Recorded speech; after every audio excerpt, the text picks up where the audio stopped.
fresh revelations today, Lord God. Sa lahat po ng mga makikinig, Panginoon, abutin mo sila, Lord God.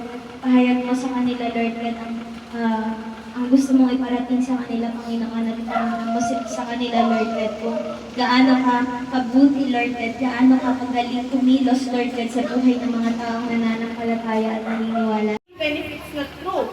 So, di ba, sometimes, dahil we are so focused, for example, sa pag-aaral natin, di ba, dahil nakafocus ka din, alam mo, naghihintay ka na, dahil nakafocus ka sa pag-aaral mo, you are waiting doon sa magandang resulta. Kasi binibigay mo yung time mo doon, binibigay mo yung effort mo, di ba?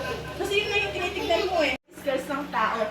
Diba? So parang, dahil doon ka nakafocus, nagiging totoo yun, di ba? On your own. So nandoon din yung priority natin, di ba? Sa pangarap natin, nandoon din yung priority natin.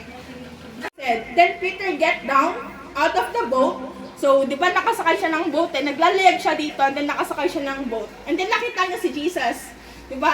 Doon sa nilalakaran niya o doon sa dagat kung nasaan siya nakita niya si Jesus. Even tapos stress ka to go out, tumakbo doon sa challenge na binibigay sa'yo.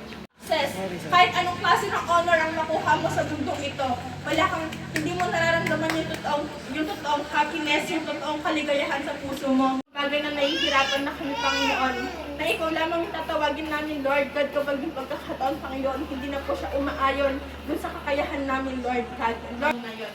Amen. And then, when you focus on something, it becomes true for you. So, kapag nakafocus tayo sa isang bagay, diba, parang feeling natin, Ulit. Pastol? Ang pastol, yung nag-aalaga ng mga hayop. Nag-aalaga ng kambing, nag-aalaga ng mga hayop. Pilipangaro! Yun ang pastol. Ang sabi ni Kain, kukuha natin aral ang sabi na sa pagkain po. Pas, pagkain ka pa. Aral. Ano?